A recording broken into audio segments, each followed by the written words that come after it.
O Xandão mandou uma intimação que pode levar o Bolsonaro para a prisão. É isso, meus amigos e minhas amigas. Nesta quarta-feira, dia 23 de abril, o Bolsonaro foi intimado pelo Supremo Tribunal Federal lá no hospital depois de fazer uma live. Ou seja, se ele estava, numa situação de saúde que permite a ele dar entrevistas e fazer live, certamente ele pode assinar uma intimação. Isso é fato. Até porque o Supremo já estava esperando ele dar uma melhorada para poder mandar essa intimação para ele. Tá aqui essa matéria da Agência Brasil que explica isso, ó. O título dela é Golpe, porque o Bolsonaro está no banco dos réus, acusado de tentar dar um golpe de Estado. E, então, o título ressaltou a palavra golpe. E aí também deu destaque a isso aqui, ó. Após live na UTI, Supremo Tribunal Federal intima Bolsonaro em hospital de Brasília. E aí logo abaixo tem um resuminho aqui dessa matéria que diz o seguinte: ministros do Supremo Tribunal Federal aguardavam o melhor momento após cirurgia do ex-presidente. De todos os modos, essa intimação já estava nos planos do Supremo Tribunal Federal. E por que tem essa intimação? É isso aqui, ó. A medida é uma formalidade prevista na legislação para comunicar pessoalmente os réus sobre a abertura da ação penal. E aqui também fala o seguinte: diante do estado de saúde do ex-presidente, o Supremo Tribunal Federal esperava uma data adequada para intimá-lo. Contudo, Bolsonaro realizou uma live nesta terça-feira, direto da UTI, e o Supremo Tribunal Federal determinou que o oficial de justiça fosse hoje ao hospital. Ou seja, a conclusão é simples: se pode fazer uma live, pode receber a intimação. É claro que os bolsonaristas não gostaram nem um pouco, eles têm o direito de reclamar, até porque, diferente do regime que eles defendem, nós queremos viver numa democracia, e na democracia você pode questionar as instituições, só não pode tentar dar um golpe para substituir o poder estabelecido e implantar uma ditadura. O Bolsonaro, ele é defensor ferrenho da ditadura que durante 21 anos matou e torturou opositores políticos do regime. Inclusive, o Bolsonaro disse que o Brasil precisa de um regime que tire a vida de 30 mil pessoas, inclusive matando inocentes. E ele também falou que o erro da ditadura foi somente torturar e não matar, ou seja, ele é um defensor da morte. E daqui a pouquinho eu vou colocar que ele não respeita o estado de saúde de ninguém. Ele quer respeito somente para ele, mas não tem empatia e não respeita os outros. Isso é fato. Qualquer um que tiver a capacidade de fazer uma análise realista sabe disso. Mesmo os bolsonaristas, eles sabem disso. Eles entendem que o Bolsonaro é um cara de um coração muito ruim. Tá aí o bolsonarista Silas Malafaia, que deixou de ser pastor para ser um servo do Bolsonaro, que ficou extremamente revoltado com o ministro Alexandre de Moraes. Essa página aqui, no X, da Drica, publicou as palavras raivosas do pastor Silas Malafaia, que influencia uma parte da igreja, não toda a igreja evangélica, mas uma parte dela, e que consegue, inclusive, arrecadar um bom dinheiro com as pregações dele nessa agressividade, nesse tom raivoso que ele propaga as palavras dele. E agora ele é um defensor fervoroso do Bolsonaro. Lembrando que o Malafaia já votou no presidente Lula. E na época que ele votou no Lula, ele fazia uns discursos até interessantes sobre os crentes escolherem os políticos que bem entenderem, sobre que teologia da prosperidade num país igual ao Brasil não era uma coisa tão boa, mas aí com o tempo vem a mudança e a pessoa acaba mudando de opinião. Mas ele chamou o Alexandre de Moraes de desgraçado, e essa Drica aqui questionou, se pode fazer uma live na UTI, por que não pode ser intimidado? Mas vamos ouvir aqui as palavras raivosas do Silas Malafaia. Queria saber, se tivesse internado um parente de Alexandre de Moraes e que recebesse um oficial de justiça e o parente dele estivesse no CTI, eu queria ver o banzé que esse ministro desgraçado mandou fazer. Eu queria saber se ele ia mandar, o que ele ia mandar? Prender o hospital inteiro. Um oficial de justiça entrar no CTI, na unidade de terapia intensiva, para intimar um paciente. O artigo 244 diz: caso de morte, dentro de templo, pessoas com doenças graves não podem receber intimação. Ok, Malafaia, a gente compreende. Fizeram isso aí, talvez o senhor tenha razão. É preciso realmente defender a legalidade, o Estado democrático de direito, os direitos humanos, para que o Estado não viole as garantias fundamentais da pessoa humana. Mas vocês, quando viram a perseguição da Lava Jato contra os petistas, não fizeram a defesa do Estado democrático de direito. Agora, nós vivemos numa democracia, e na democracia todos realmente têm o direito de criticar, só não pode querer organizar um golpe de Estado para implantar uma ditadura, para matar opositores, para matar quem ganhou uma eleição presidencial. Aliás, o processo, né, que o Bolsonaro é réu, diz que ele tentou, né, criou um plano para tentar impedir a posse do presidente eleito pelo voto popular, ou seja, não respeitou o processo eleitoral segundo as investigações da Polícia Federal. Tá aí, né, o Malafaia todo revoltado. Eu não me lembro do Malafaia ter, né, se revoltado com esse acontecimento aqui, ó. Porque no ano de 2016, em setembro de 2016, a esposa do ex-ministro da Fazenda, Guido Mantega, estava na mesa de cirurgia quando o marreco, o juizeco, o caipira de Maringá, mandou prender ele. Bem na hora que ela estava na mesa de cirurgia. Aí tem essa matéria aqui da Agência Brasil que nos relembra desse fato. É o seguinte, o Lula falou que o Moro, o juizeco, o que não sabe nem falar direito, e a força-tarefa da maior fraude jurídica da história do Brasil, é uma operação que não tem credibilidade nenhuma, até o Bolsonaro deu um jeito de acabar com ela, uma das poucas coisas boas que o Bolsonaro fez, é que eles sabiam que a esposa do Guido Mantega, naquele momento, estava na mesa de cirurgia, ela estava fazendo um tratamento de câncer. E o Lula chamou de desfaçatez o comunicado que eles fizeram, porque a repercussão na época foi muito ruim, né? As pessoas olharam e falaram, não, mas não pode fazer uma coisa dessa.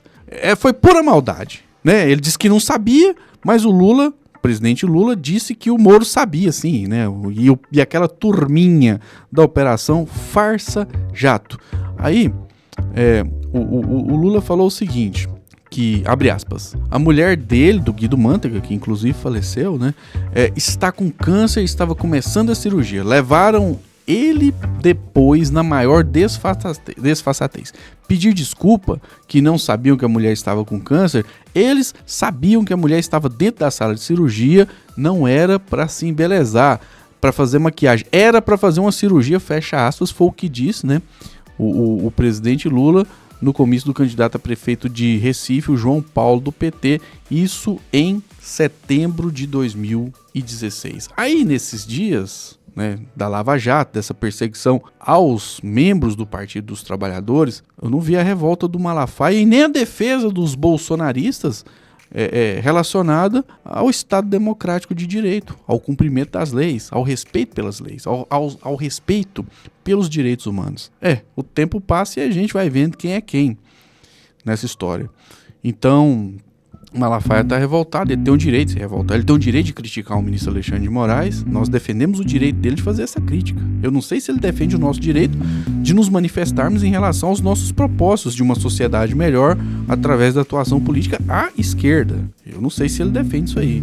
Eles são muito agressivos contra as pessoas que pensam diferente deles. E estão também muito agressivos com o Alexandre de Moraes. Eu não me lembro também de ter visto uma manifestação do pastor Malafaia referente a esse plano que a Polícia Federal descobriu de matar o Alexandre de Moraes, o Lula e o Geraldo Alckmin. Eu não vi nada disso. Será que ele é favorável a esse plano? Será que ele realmente queria que a turma lá dos kids pretos, que vão ser julgados aí, né? É o terceiro núcleo dos golpistas que serão julgados, dos acusados, né, de tentativa de golpe de Estado, que o plano deles, segundo as investigações da Polícia Federal, incluía tirar a vida do Alexandre de Moraes, do Geraldo Alckmin e do Lula. Cadê a revolta do Malafaia em relação a isso? Ou será que ele concorda com essa situação? Bom, vamos continuar aqui. Veja só, o Eduardo Bolsonaro também ficou super revoltado e disse que o Alexandre de Moraes atropela a lei, né? O filho do Jair Bolsonaro, o Eduardo Bolsonaro, que está lá nos Estados Unidos. E disse que o mensalão demorou 7 anos para julgar. Ô Eduardo, Vamos acelerar o processo de julgamento do seu pai. Se ele foi inocente, ele vai ser inocentado. Bom, sobre essa questão de saúde, eu tô aqui com o blog do Noblar, em que ele e o Guga Noblar, né, pai e filho, relembraram das palavras do Bolsonaro relacionadas à presidente Dilma. O que o Bolsonaro desejou para a presidente Dilma? Eu vou colocar aqui. Falando sobre a Dilma, atacando a Dilma, vamos relembrar, porque relembrar é viver, e esse vídeo também tem a ver com a agonia do Bolsonaro. Vamos lá. O senhor acha que a presidente termina o mandato dela em 2018? Eu espero que acabe hoje, 18. Eu espero que acabe hoje, infartada ou com câncer, de qualquer maneira. O Brasil... Eu espero que acabe hoje, infartado ou com câncer. Olha só o desejo do Bolsonaro para Dilma. Aí eu vejo muitas pessoas colocando na internet o seguinte, né?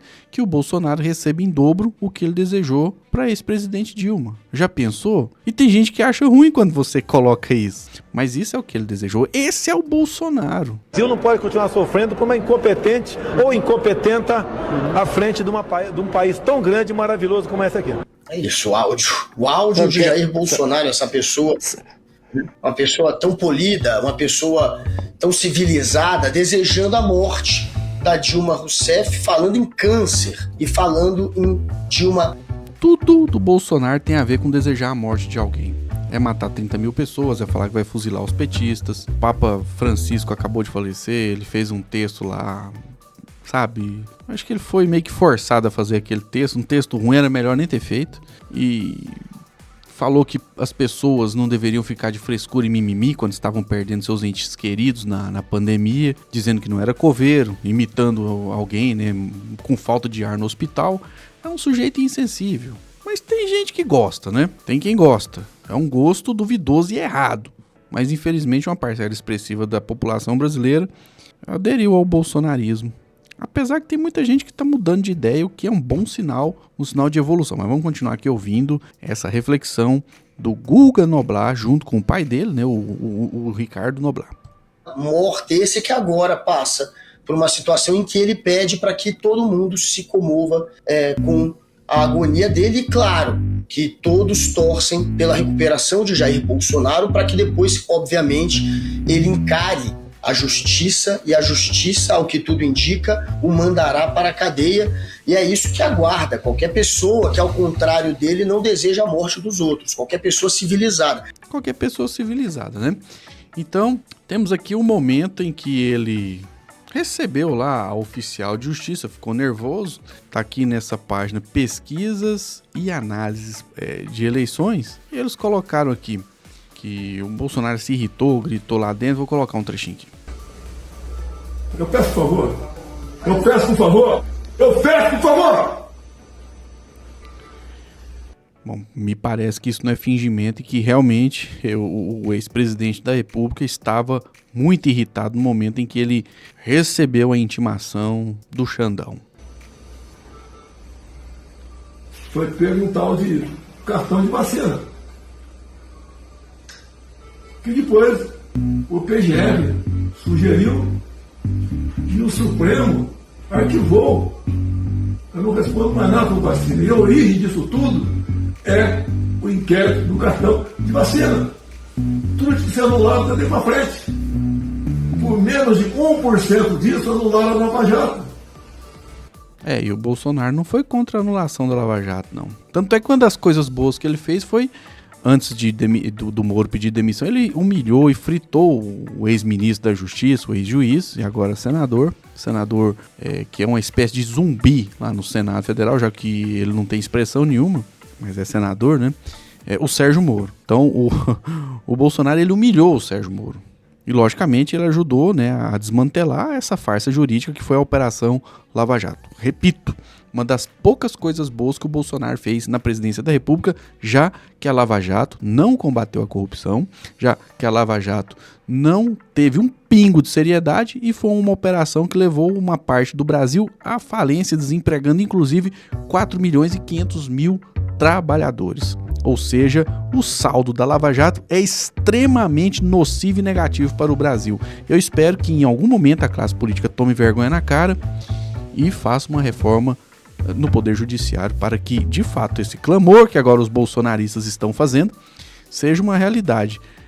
Ou seja, o respeito ao devido processo legal, ao Estado democrático de direito e à dignidade da pessoa humana. Coisa que eles não defendiam e agora estão defendendo. Olha só como que as coisas mudam.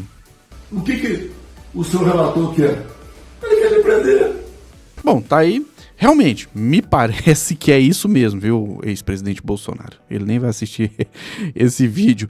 Mas aqui, o Cláudio Dantas, o jornalista Cláudio Dantas, que é um cara, né, próximo do bolsonarismo, mais à extrema-direita, ele disse o seguinte, tá aqui, ó, o Cláudio Dantas falando que a intimação na UTI que o Xandão mandou pro Bolsonaro demonstra que Alexandre de Moraes não apenas vai prender, que ele já fala que vai, né, que ó, não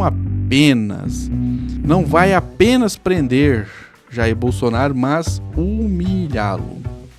Eu realmente não gosto muito dessa história de humilhar, seja lá quem quer que seja, com a força do Estado. Tem que defender o Estado democrático de direito para que o processo seja justo e não seja anulado posteriormente, porque anular o processo contra o Lula, porque o juiz Sérgio Moro nem deveria ter julgado ele, fez tudo errado e o Supremo consertou a bagunça dessa operação Lava Jato em relação ao ex-presidente Lula, que deu a volta por cima e se elegeu presidente da República pela terceira vez. Mas muitos que foram destruídos por erros judiciais, não tiveram a oportunidade de dar a volta por cima. Bom, temos aqui agora a conclusão, que é as palavras escritas da deputada Érica Hilton, que ela é realmente odiada pelos bolsonaristas, que não gostam, né, dos gays, não gostam das pessoas trans e, bom, uma parte considerável deles, né, não gostam das mulheres. E as manifestações realmente são de muito rancor contra essas pessoas da sociedade. Segundo a deputada Érica Hilton, do PSOL de São Paulo, o Supremo Tribunal Federal está certíssimo em intimar o inelegível no hospital. E ela disse o seguinte, ó, se ele aguenta fazer live, dar entrevista para a TV e receber visita do Valdemar da Costa Neto dentro do hospital, ele aguenta uma visitinha surpresa do oficial de justiça, da oficial de justiça, né? E no final, ela coloca aqui, ó, e que pare de mimimi. Tá aí os acontecimentos. E cabe a nós acompanhar, fazer a análise e defender, logicamente, o devido processo legal, porque isso é muito importante. E vamos continuar acompanhando. Este é o canal A Voz do Cerrado. O Bolsonaro, ele realmente está muito encrencado, pode ser realmente preso. Não vamos garantir, porque tudo pode acontecer. Às vezes acontece algo ali e ele não vai ser preso, vai, sei lá, só continuar inelegível. Mas ele está passando por um mau momento e por culpa dele. Ele não é um defensor da democracia, não é republicano, bagunçou o coreto, fez um monte de gente duvidar do processo eleitoral sem apresentar provas. Ele, né, deu a entender que existe fraude, mas nunca provou essas fraudes. Dividiu famílias na presidência da República, não fez um bom trabalho, a economia ficou muito ruim, as discussões familiares, as desavenças, o Brasil ficou dividido, polarizado. Ele foi bem prejudicial ao nosso país. E agora está sendo julgado, ele está no banco dos réus do Supremo Tribunal Federal. Da nossa parte, desejamos que o processo seja justo e que seja dado a ele aquilo que ele não deseja aos outros, que é o amplo direito de defesa, e que ele seja julgado num julgamento justo, né? Que não seja um julgamento político, que seja um julgamento dentro do que diz a lei. Esse é o canal A Voz do Cerrado, eu sou o Flávio Rezende. Peço a você que, por favor, se inscreva no canal, que dê seu comentário, né, dizendo o que você acha, se essa intimação deveria ter acontecido, ou se deveriam ter esperado um pouco mais. E, por favor, né, compartilhe este vídeo. Um forte abraço e até o próximo vídeo.